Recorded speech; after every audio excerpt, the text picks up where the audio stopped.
In this video, we'll talk a little bit more about area and how we can approximate it, say we had a geoboard. And in later sections, we'll talk more about formulas for area and volume and such, and where those things kind of come from. But number 9 says, find the area of the following polygons given the geoboard.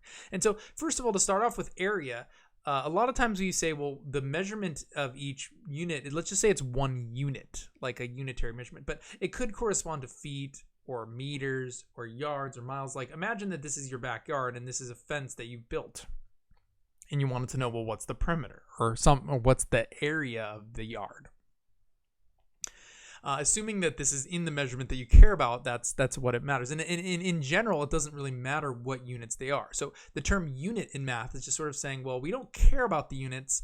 Any standardized unit could be applied to this and it would still make sense based on similarity. I could blow it up, make it smaller. It's still going to have the same general relationship. So first of all, let's just deal with units and talk about this. But basically, we would have this would be 1 unit and this would be 2 units. You know, you could use the dots to measure it that way. Now, how like an actual, what we call a square unit, is basically the measurement of a literal square, which is 1 by 1 unit.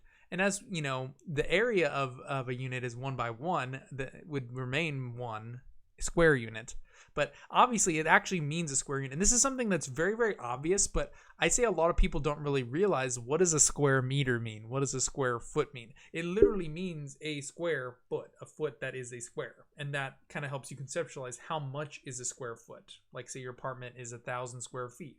It means you have 1,000 of these guys in there. It's not necessarily in a perfect, you know, it might be approximated or whatever, but anyways, that would be a square unit. And let's say we wanted to know how many square units are there. Well, you could always just count. It's with certain types of polygons, it's more difficult than others to do this. But like with a geoboard, we could basically divvy it up into squares and add up the square units to see exactly how much there are.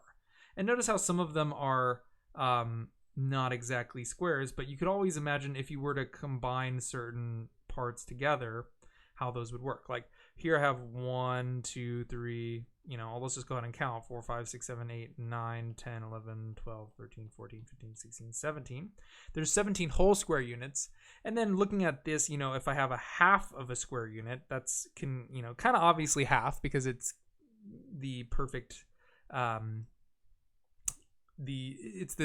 out through the diagonal there. But you could kind of imagine if you were to cut that out and put that one right there, that would make another whole square unit. So I started off with 9, 10, 11, 12, 13, 14, 15, 16.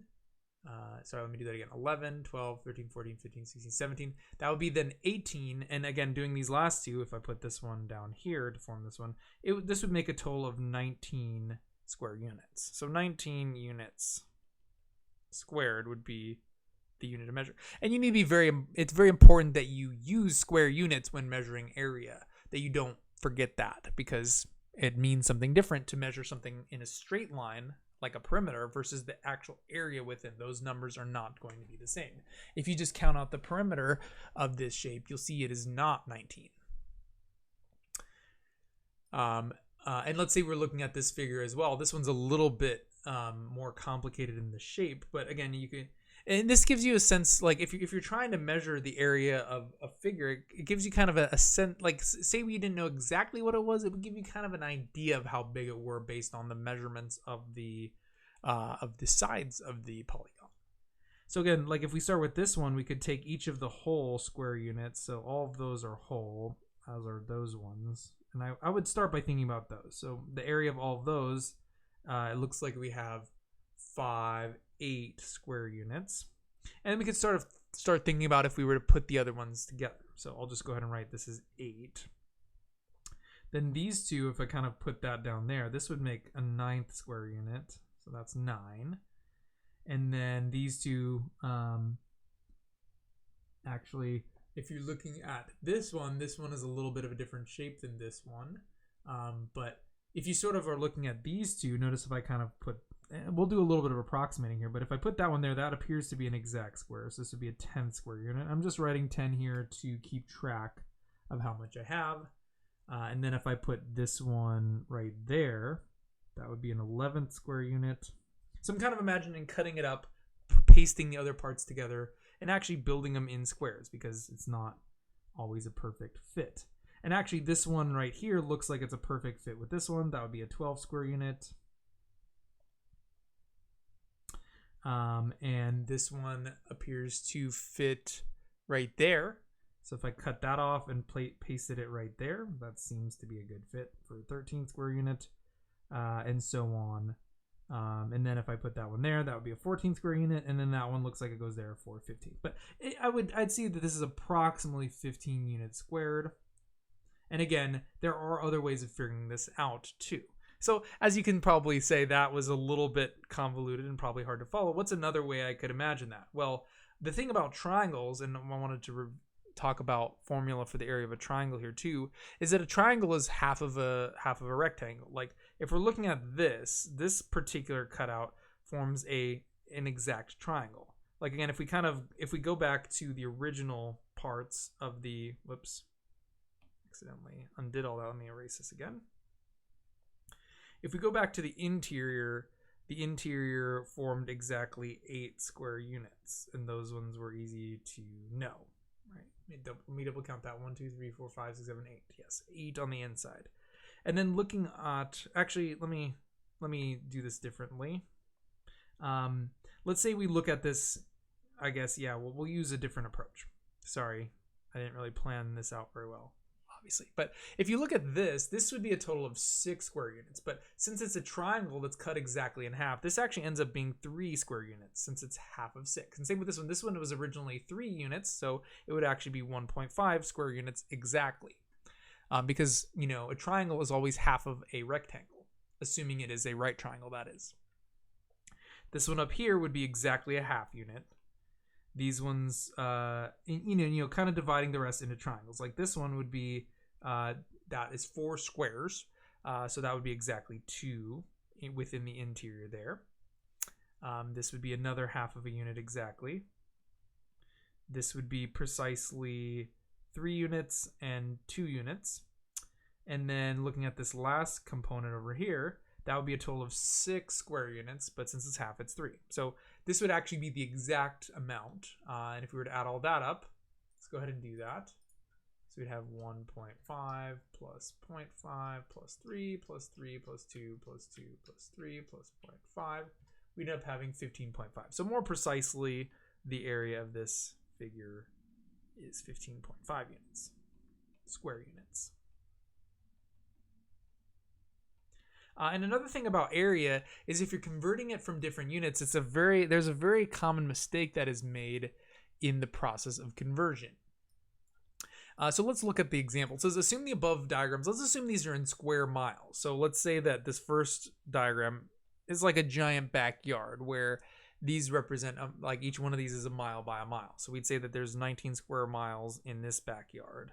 And this other backyard has 15.5 square miles in its total space.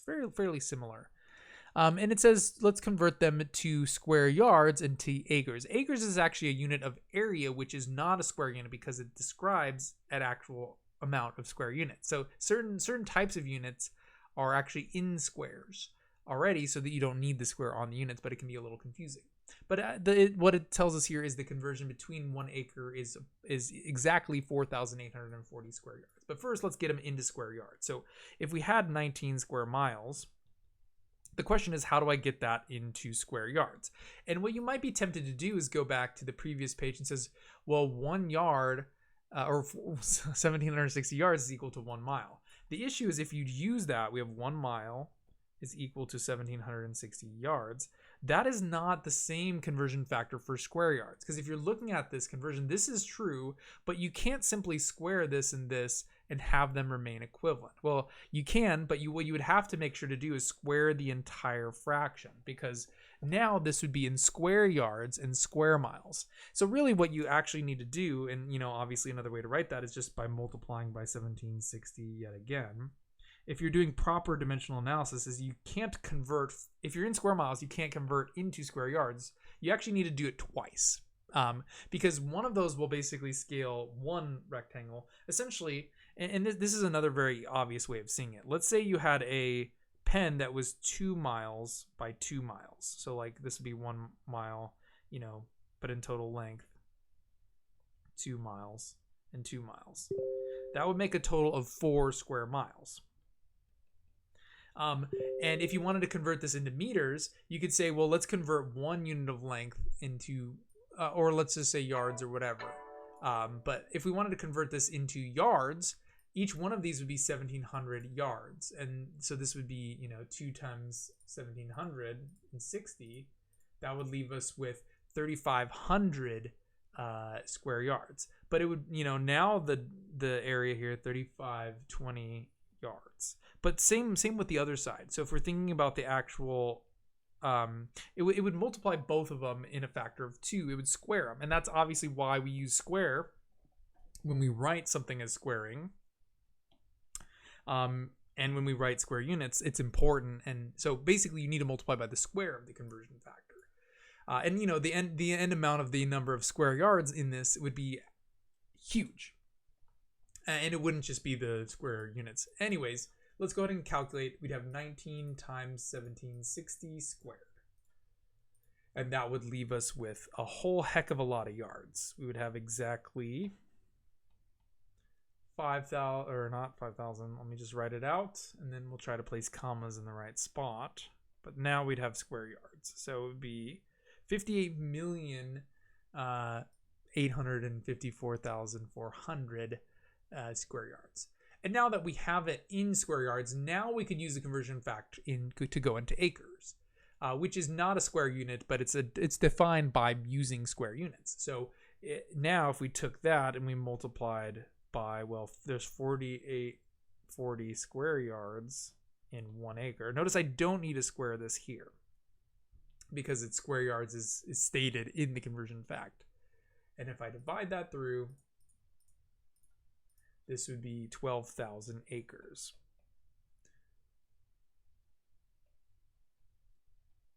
And that would give me the size of that plot, again, if those dimensions were in miles.